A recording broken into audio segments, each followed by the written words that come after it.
I missed everyone. I'm so happy to be back because I got a word of the day for you, and it's sellout. Now, you'd think that sellout is talking about something that's going on, maybe with Myles Garrett, maybe the Houston Astros. Now, we'll get to that. Sellout, as in 273 straight sellouts by the Notre Dame football team. That dates back to 1973. They've sold out their building since 1973, and it ends this weekend when Notre Dame plays Navy. Are they despondent about that? I don't think so. That's quite a sellout streak if you think about it. That is approximately almost 45 years. So that means the ticket sales people actually have work to do now in Notre Dame. So my word of the day is sellout, but what I'm waiting to see is whether or not there's anyone in Notre Dame who can actually sell tickets because they haven't had to make any outgoing calls. It's all been incoming. But after this game against Navy, I wonder if all of the people at Notre Dame are going to say, oh my God, we have to start hiring people to start a new sellout streak. Everybody's talking about Myles Garrett. I'm no exception. I have been bursting at the seams the last 2 days to talk about some of the things that have been going on, but I am starting, middling, and ending with Myles Garrett and what took place on the football field last night. I want to break down a couple of things, and I'm not going to rehash what we have done for breaking news, both on CBS Sports HQ. You've seen it everywhere. I want to look at a different angle here slightly. Why is it that in the Myles Garrett situation, we're not taking a look at the sport of football and some of the violent things that take place on the field, both during the play and after the play? So Myles Garrett did the inexcusable thing. We're not talking about it. He hit Mason Rudolph over the head. Yes, he did, with a helmet, with Rudolph's helmet. All of that we know. I want to show you the video one more time because I want to point out that Mason Rudolph is not totally innocent in this. What you're seeing now is they're on the floor. They're grappling. Rudolph is trying to get Garrett's helmet off. He can't do it because of the chin strap. But Rudolph's helmet comes off rather easily. Actually, not that easily, but it does come off. Then Garrett is being held back. He's got it, and then he swings. Thank God he hit Rudolph in the head with the foam part, but still it was enough to merit a indefinite suspension. Pouncey kicked him, got 3 games. I get that. The question is, should Rudolph have been more than just fined? Does any of this happen if Mason Rudolph does not try to get Garrett's helmet off? You may think that's an unpopular take, but here's how it works in sports. So when I'm in the front office, I'm watching, or I'm in the league office. It's not like an elementary school playground where the first person never gets seen by the teacher and never gets punished, and it's the second person in. That's the playground. Here we have video. Here we can see exactly what happened from start to finish, frame by frame. The first thing we have is a quarterback, Mason Rudolph, and he is trying to get Garrett's helmet off.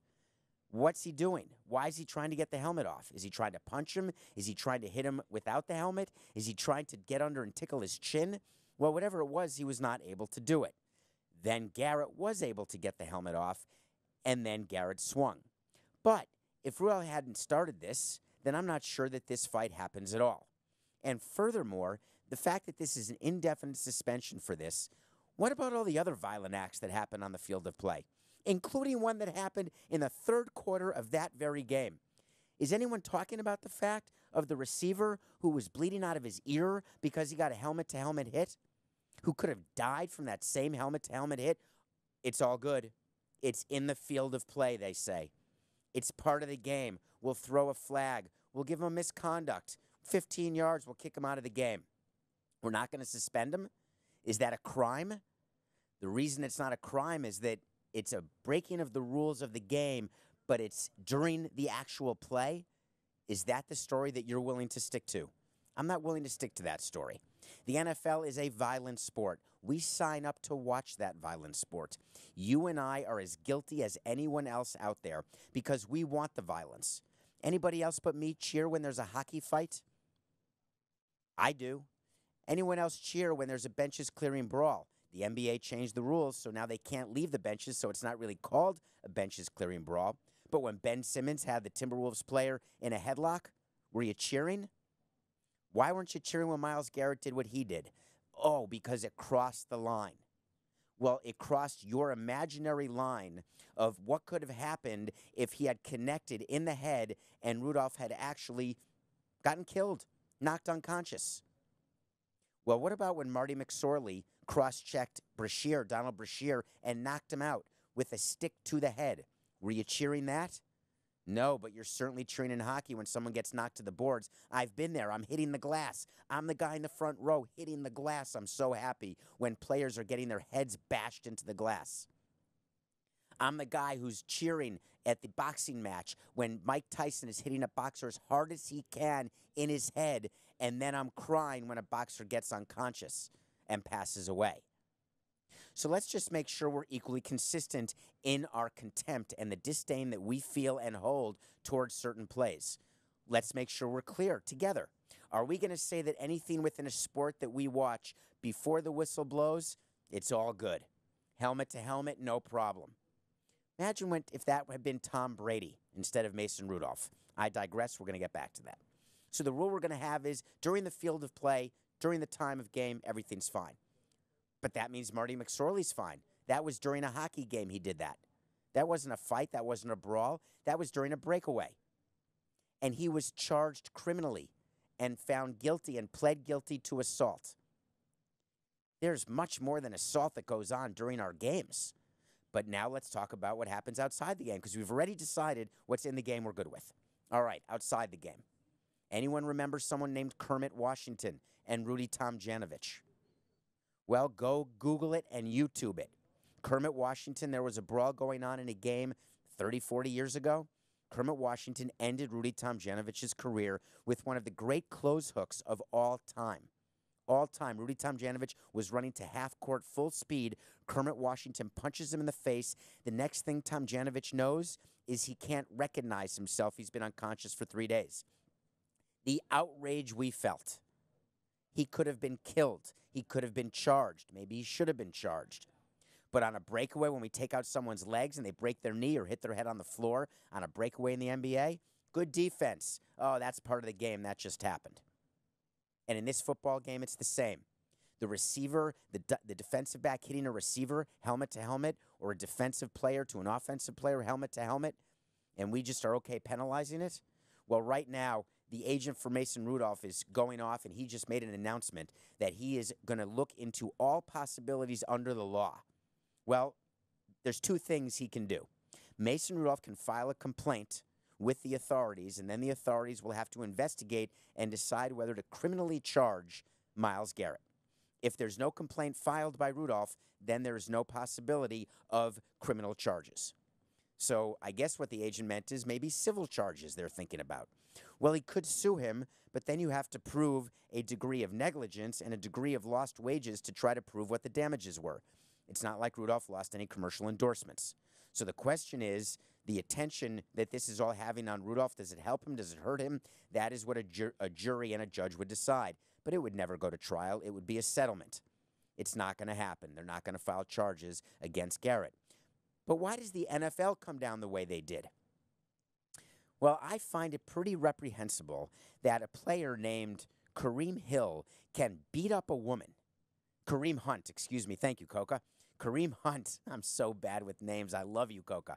Kareem Hunt beats up a woman, and he gets suspended for half a year, and then signs, gets let go by the Chiefs, and then plays again, including this weekend? Explain to me why we view that better than what Garrett did. It's 20 times worse. Yet for some reason, the NFL views what Garrett did as worse because there's more attention on it. Well, what would the NFL have done to Garrett if he had punched Tom Brady in the head? Would he have been burned and hung in effigy?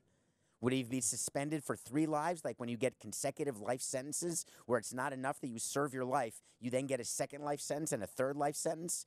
That's what Garrett probably would have gotten because it was Tom Brady. What about if that had not been Rudolph but Ben Roethlisberger? Same thing. They're trying to protect their quarterbacks. I get it. But to me, the NFL puts the I in inconsistent, and it's driving me crazy. I want it to stop. I want equal punishment for things that happen during the game as opposed to after the whistle has been blown. I want equal punishment for things that happen outside the stadium when it violates all of our moral ethical code. When there's any sort of beating that goes on, not just assault. I'm talking about domestic violence, assault. that should be 10 times worse in the eyes of every single person listening to this show or watching this show than what Myles Garrett did. Should Myles Garrett be suspended? Yes. Should he be the subject that this is the worst thing anyone's ever seen in the history of the NFL? And oh my God, the sky is falling? Not even close. It's outrageous. The sky's falling somewhere else, and I got to talk about it. It happened while I was gone. Do you know that the Astros, I can't stand the Houston Astros front office. When I was in baseball for the 18 years I was there, the Astros they have a level, under Jeff Lunau, a level of cockiness that is so shocking to me. We used to have nicknames for all sorts of GMs and all sorts of people, in and around the baseball departments. And whether it was Neil Huntington, who we called Pump Fake because Neil Huntington was just fired by the Pirates. They now have a new GM, by the way. We'll talk about that later. But he was Pump Fake because you'd think you're going to make a trade with him, fake out, and then there's no trade. We had cold feet kind of GMs who wouldn't want to make trades. They'd say they would, and then you tell them you want one more player or a different sort of outlook to the trade, and then they walk away. Well, what the Houston Astros are is they just think they operate on a different playing field than we do. They believe they're the smartest guy in the room. Anytime they walk into an owner's meeting or a GM's meeting or anytime they walk into your ballpark, they just think they own the place, that they somehow figured out how to do things better than we all did. Now, granted, they did do something better than we did. They were able to lose way better than I was ever able to lose. They were able to lose 100 games in a row, 300 games a year, 3 seasons in a row. Their owner let them do it, Jim Crane, and then they built it back up. It's not like their first-round picks were any better than my first-round picks. It's not like their scouting and development is any better than my scouting and development. It's that they had the ability to raise payroll when they were ready to win. They got good players, and then they won games. So why is it that everyone is so up in arms about this cheating, about this sign stealing? We were trying to steal signs every single game. They used electronic equipment. Everybody uses electronic equipment. The question is, did the Astros put in cameras specially just for them to use? Well, here's a little hint. If Jeff Lunau and Jim Crane, the owner of the Astros, are trying to get away in this investigation by saying they didn't know what was going on, Commissioner Manford, may I be the first to tell you on air, they're full of it. And here's why. I've run a team. You haven't, Commissioner, so please listen. You can't put a camera in center field that you control without it being approved both by your stadium operations people, by your baseball department, and by your finance department. Those departments all report up to either the president or the president of baseball operations. In theory, the president reports to the owner, or the president of baseball operations reports to the president, then the owner. The bottom line is a camera doesn't just appear. And then in the dugout, there's a screen where they're showing the actual signs coming in from center field, and it's not the TV link. Mike Francesa went on and on and on about how there's a 5-second delay, so how could they be stealing signs? He doesn't get it. It's not the satellite link. This would be a direct internal feed that can only be put on by the team. But the dugout has to have a screen, a TV screen, a big movie screen, something. These are all expenses that have to get approved. So who's approving that? It's not the clubby. It's not the clubhouse manager. This goes all the way to the top. So the question I have for MLB as you're doing your investigation, are you sure you want to fully investigate this? What happens when you find out that the new manager of the Mets was completely involved? Are you going to suspend him? Are you going to suspend him for lying, which he's already done by saying he had no idea and that he was just looking at people? I have news for you. It's not that Carlos Beltran was simply looking at pitchers, trying to see them tip their pitches or stand on second base and relaying the signs from second base. We're all looking for an edge because we're all trying to win a ring. MLB set a rule. There is no electronic use to steal signs or for any other unsavory activity you can think of. Then they fined the Red Sox in 2017 when they discovered the Red Sox were using Apple Watches. They're not a sponsor, so I'm just going to say watches, like with a piece of fruit with a bite out of it. So I'm just curious, do you think that all of a sudden it stopped because you fined the Red Sox? Do you think all teams said we're not going to do anything with those iPads in the dugout? We're not going to do anything to try to gain an edge or an advantage? The Houston Astros did not win 60 games at home because they were stealing signs. They won 60 games at home this year because they were better than the other teams.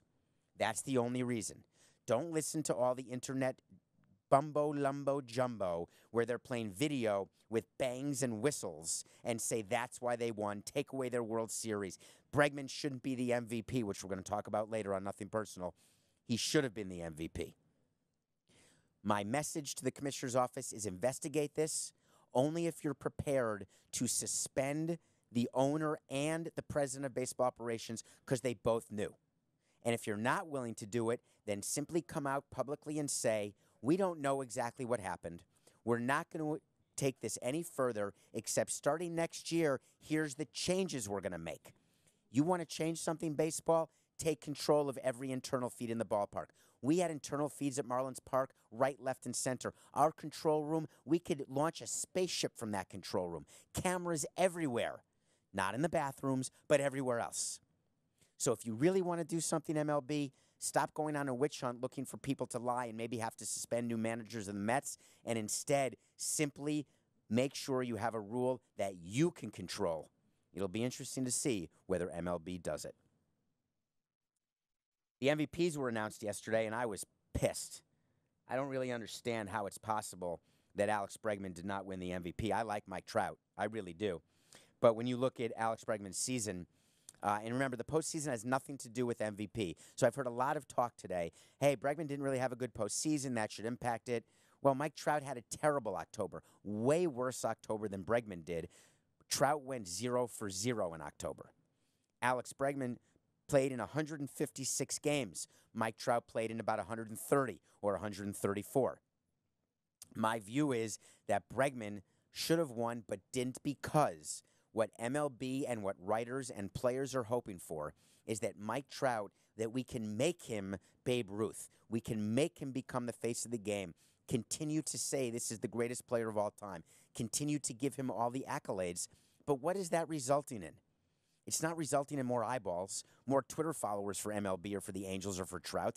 It's not resulting in ratings increases, and it's not resulting in the Los Angeles Angels of Anaheim being in the postseason. So why not celebrate someone who actually gets marketing attention? The Astros have gotten all sorts of attention in the last month.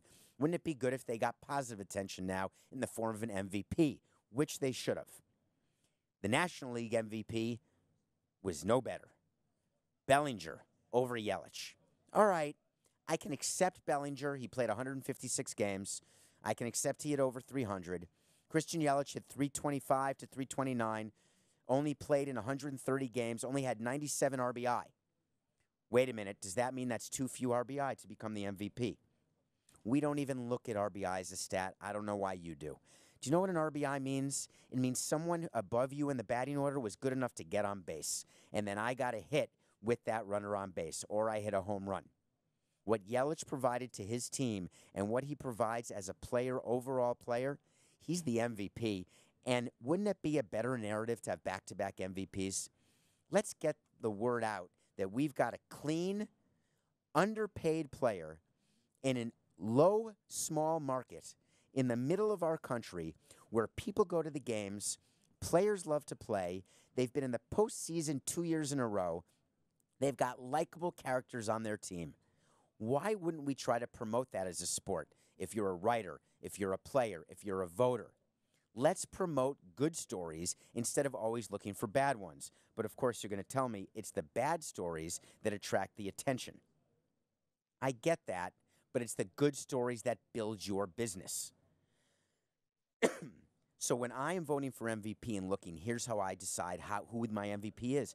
I'm looking for all facets of the game on and off the field. I'm looking for the player that without whom our team is not as good. So the argument against Yelich is, hey, he didn't play and they almost beat the Nationals in the wild card game, but for the error made by the right fielder who was playing in place of Yelich. I get that. But now look at the other side. What Yelich does is he's the engine around which the entire team is built from the ground up by the general manager. He is the player who they build around, who the entire game revolves around. He's the player who you don't let beat you ever when you play that team. That, to me, is the most valuable player. Alex Bregman hitting cleanup in a lineup of cleanup hitters for Houston. Alex Bregman, the little engine that could, maybe even more so than Jose Altuve, but that's an argument that Altuve may be more valuable than Bregman overall. But this season, it was clearly going to be Alex Bregman. I'm disappointed with the whole process. Congratulations to Trout. Congratulations to Bellinger. But for my money, I've got Yelich, and I've got Bregman. Well, we had a wait to see that's coming true, and I want to talk about it because it's about football, and it's interesting to me. There's conversation now that the NFL is going to go to a 17-game schedule. Well, that's not a shock to any of us here. We've talked about that. Why would the NFL be looking for more games in the regular season? Why would the NFL be looking for more postseason games, which are part of this package? Why would the NFL be looking for more games in London? It's the same reason. They're trying to build their brand, build their business. If they've got a new package to sell to any TV partners, they have the ability to get more money from them. So that is why in baseball and in football and in basketball, we're always looking for the next dollar. And the way to do it is to provide more content.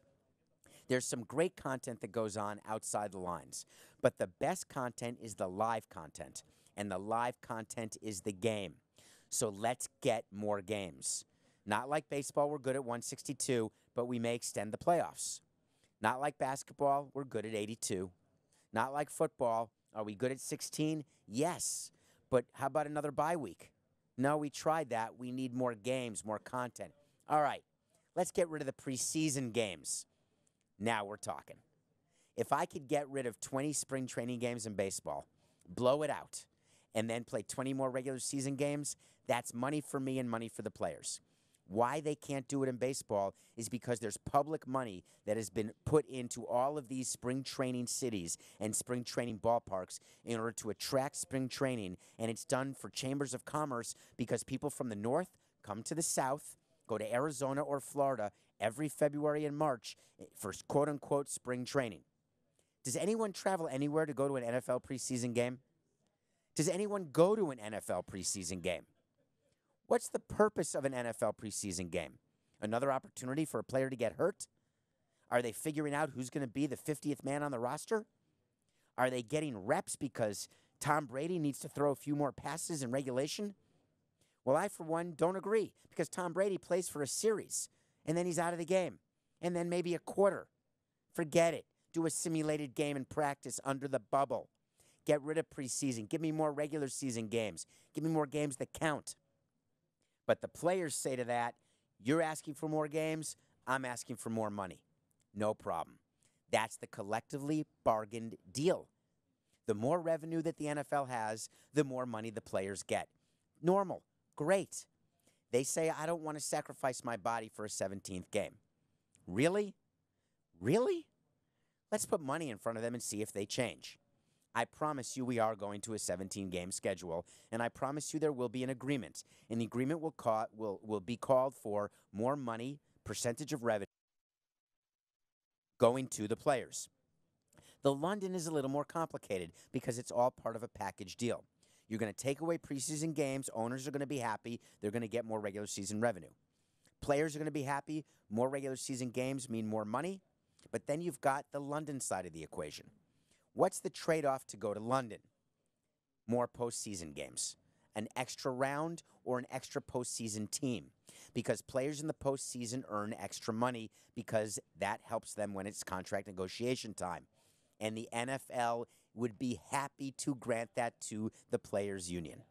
That's one of the great misconceptions in this bargaining, that the players don't want expanded playoffs. They didn't want another wild card team. They didn't want a play-in game in MLB. Not true. It's more money for everyone. Not a problem. They'd love to cut spring training, get more money during spring training, or just cancel the whole thing altogether. In the NFL, if you can go out and sell a new TV package that includes London and then a postseason game, get going, CBS. You're going to want that package. You're going to want the 9:30 a.m. package every Sunday, no problem. And an extra postseason game in January, make the postseason last another week, start the regular season before Labor Day. MLB won't be too happy because it'll cut into the MLB season. But you know what? October will still belong to baseball, but NFL can have the rest of the months. I think you're going to see London, you're going to see 17 games, and you're going to see another playoff team and expanded playoffs. Not really a wait to see. We haven't gotten there yet. Uh, Big deal in NFL today with Colin Kaepernick. What exactly is? Can we talk about Colin Kaepernick just between us? What's the big deal here? He's getting a workout, and we're talking about it. Why is that? Oh, I remember. Because Colin Kaepernick is the guy who kneeled in protest, not against the national anthem, but to show for equality and for proper treatment. I'm with him. I'm fine with it. Why hasn't he been signed? He thinks because there's been collusion and nobody wants to sign him. I think it's because he can't help anyone win games.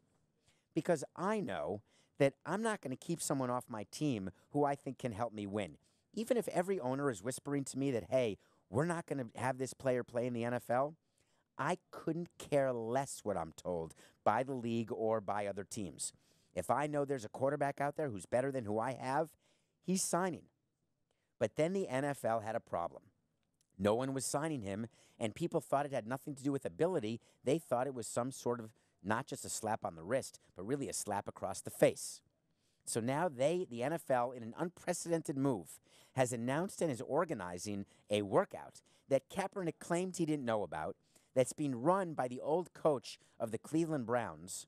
Yet there's rumors that Kaepernick can't even be ready for 2000 this season and won't be ready till 2020. Could someone explain to me why we're talking about this? Well, the reason I am is because you are, and I promise to talk about every trending story in sports, no matter when you subscribe or when you listen to this podcast. Make sure you rate it, follow it. Follow me on Twitter, David P. Samson, because I'm going to talk about all the things you're talking about, but then I'm going to ask you why you're talking about him. I don't care that Colin Kaepernick is working out. I'm not signing him. Everyone's telling me how many players he's better than, how many team quarterbacks he's better than.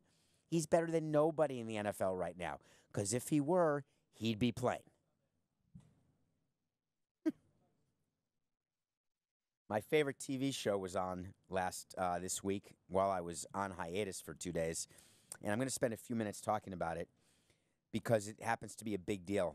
Survivor is a TV show that is, if you haven't watched it, you should. It's on CBS. It's every Wednesday. Survivor is a TV show that puts people on an island, and there's cameras filming you, and you're supposed to live together with a group of strangers, and then you get voted out by those strangers who then have to vote at the end to give you $1 million. So the people who you vote out, you actually have to have like you because you're trying to get $1 million from them. It's been going on for 20 years. It's the 39th season. There's 2 seasons a calendar year. 39 seasons Jeff Probst has been the host of Survivor. I was on Survivor 28. I can tell you it's no joke. There's no food. There's water, but not enough. You get sick of coconuts. There's no toilets. There's nothing. So that part is real. The hunger, the grumpiness, being with strangers who you wouldn't possibly want to deal with if you were home. You can't possibly understand how badly everyone smells. You can't believe the reality of it. So this season has been an interesting season. The way Survivor has actually sort of evolved is that it really has taken an opportunity the producers have to take their popularity and flex it a little bit, see what they can accomplish as a show. And they've pushed the boundaries, and they've done a tremendous job.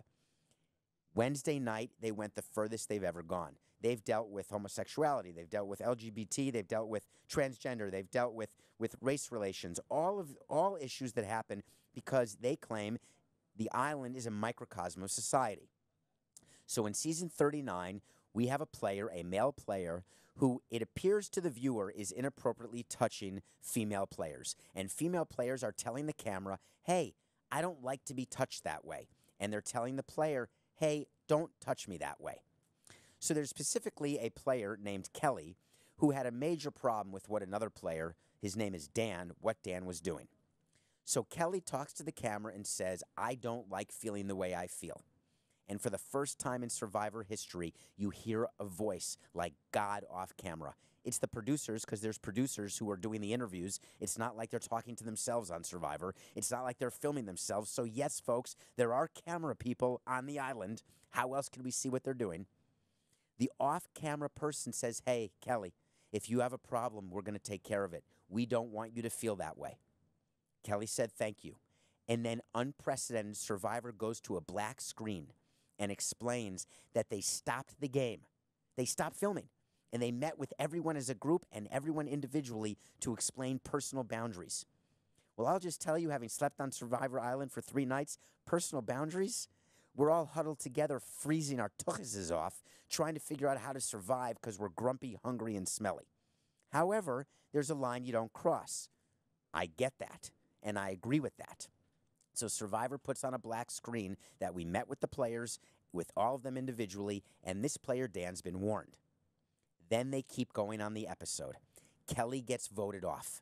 The one who complained gets voted off. And all of a sudden, everyone is outraged that a woman who spoke up is getting voted off for speaking up. That's not why Kelly got voted off the island. Then we keep going. All of a sudden, the other young ladies on the island all say, hey, we don't like the way Dan touches us either. And they go to another player and say, hey, is he touching you wrong? Because that's not good. And the player says no. And then the player is told, her name is Elizabeth, just if you're asked, just say he touches you wrong, because we're trying to get him voted off. Wouldn't you know it? Elizabeth said, yeah, I don't like the way he touches me. So we all think that Dan's going to be voted off. They go to tribal council, which is when you vote off a player, and Dan wasn't voted off. It was someone else. Why is everyone going crazy? Because it turns out that people don't want anyone to make up any sort of story that involves any kind of sexual harassment. But Survivor's a game of line. It's a game of deception. There's lying every day, all day. That's all you're doing. There is no truth. There is no trust.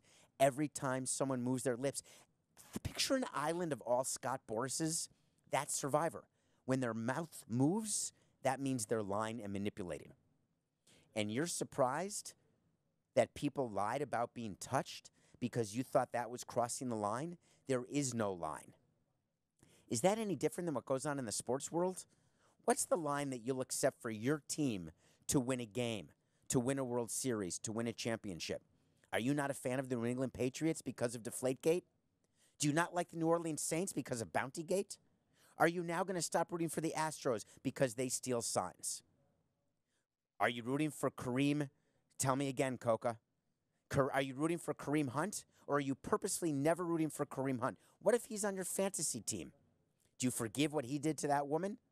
I'm just curious what your line is when you decide that you've had enough, or you say, you know what, I don't agree, but I do the same, or I don't agree because I don't want it to impact me. Well, that's a lot of what goes on in Survivor. Everyone is doing what they want for themselves because it's for $1 million. You need me to lie about something to get $1 million? You're damn right I'm going to lie about it. Would I do that in the real world? No. Then why is everyone in the real world complaining, this is why no one can speak up in the office? This is why we have such a major problem with inter-office politics and sexual harassment and the Me Too movement. No, we have a problem because men are inappropriate and we don't put a proper arena for women and make it comfortable for them to speak up because they're so worried that there are ramifications against it. We should eliminate all of that.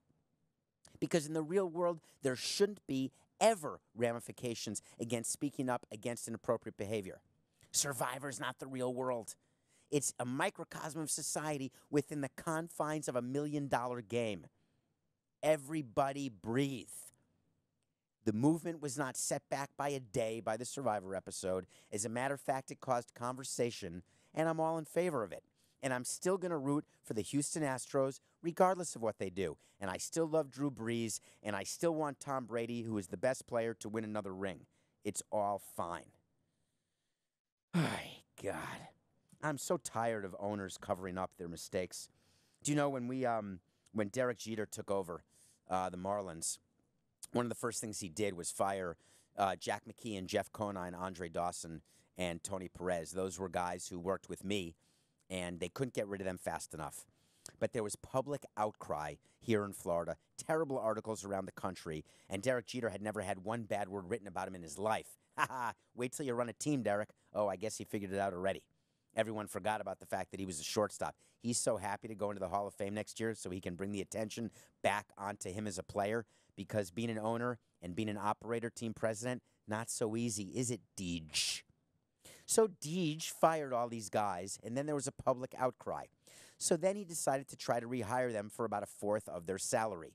It was a token offer that he didn't mean, and not one of the 4 fired individuals, Jeff Conine, Andre Dawson, Tony Perez, or Jack McKeon, accepted that offer and said goodbye to the Marlins, the team that really they were associated with. Well, Pittsburgh went a different direction, and it was shocking the amount of mistruths that were spoken. So let's decode it, and let's tell you the story. There's an old-time Pittsburgh Pirate player named Omar Moreno who worked in player development for the Pittsburgh Pirates. It doesn't matter what he did. It doesn't matter what he got paid. He's a famous Pirate who people loved having around in the organization. Well, as you know, we've spoken about here, the Pirates fired their team president. They fired their general manager. They fired their manager. They just hired a GM today named Ben Cherington. You'll remember him because he's the one who took over for Theo when Theo left the Red Sox for the Cubs. Ben Cherington won a ring with the Red Sox, but then finished in last place and got fired and went to the Blue Jays as an executive. Well, now he's back in charge for an organization that looks nothing like the Red Sox, does not have the resources of the Blue Jays. Good luck, Ben.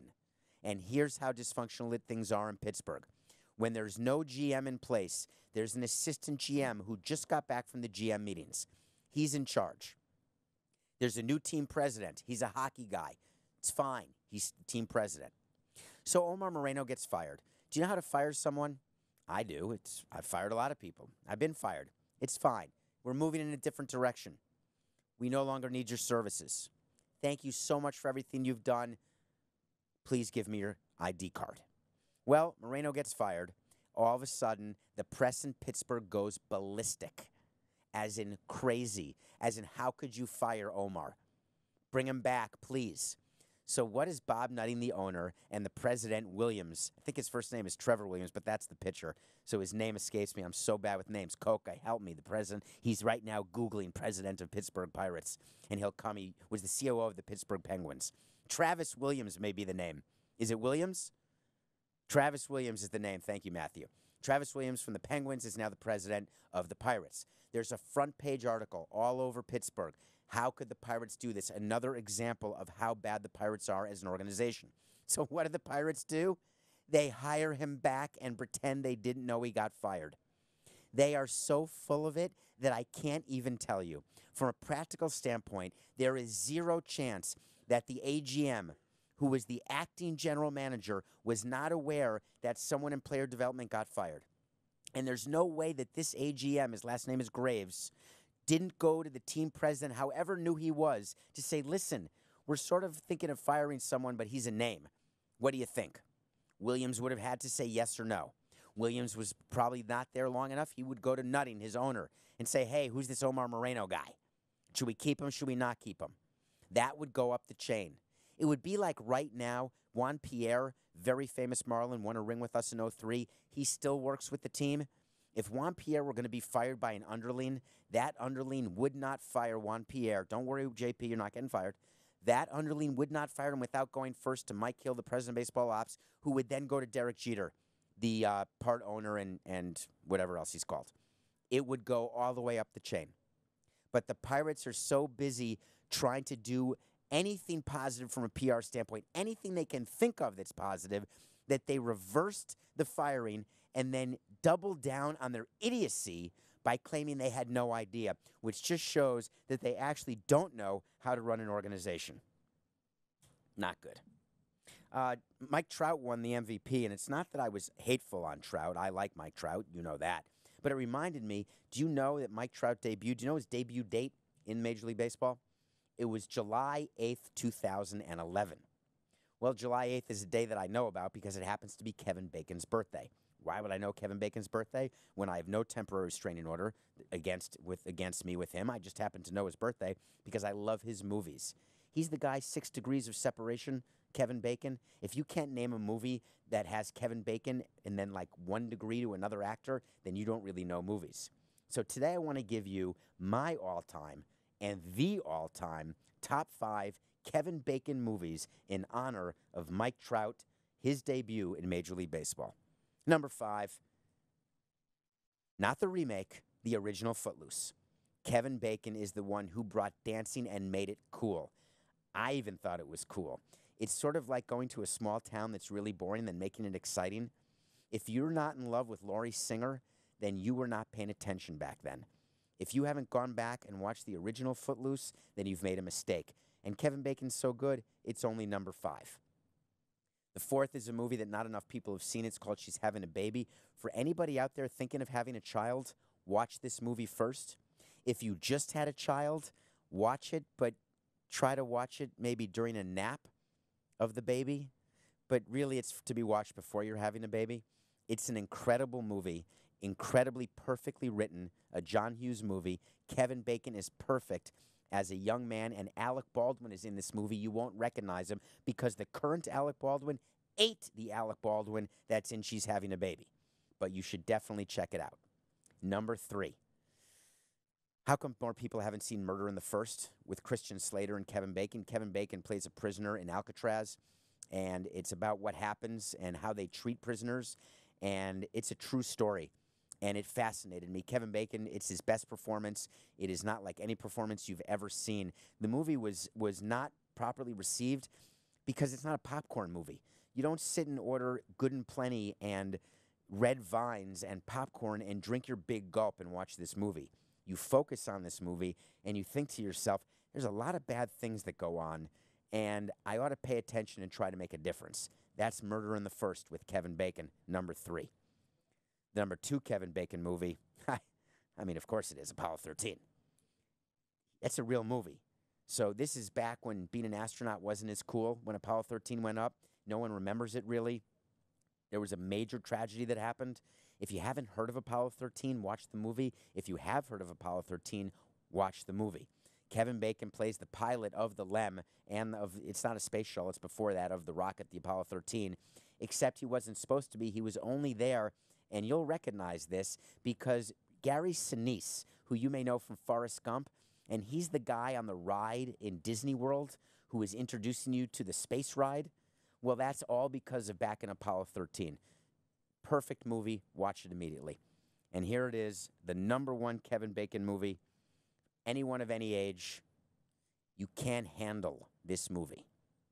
A Few Good Men.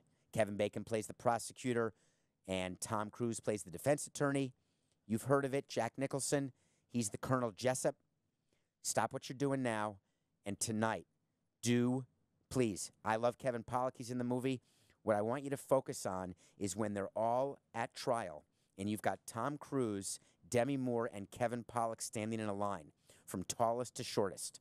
When you think about the ages and the heights of stars, you may not think of this. Tom Cruise is barely taller than I am, so take a look at how short Kevin Pollak and Demi Moore are, except they look so tall on the big screen, and they're so good in their performances. You will be remembering lines from this movie for as long as you can remember. Kevin Bacon, keep going, and that's my top 5. Thank you.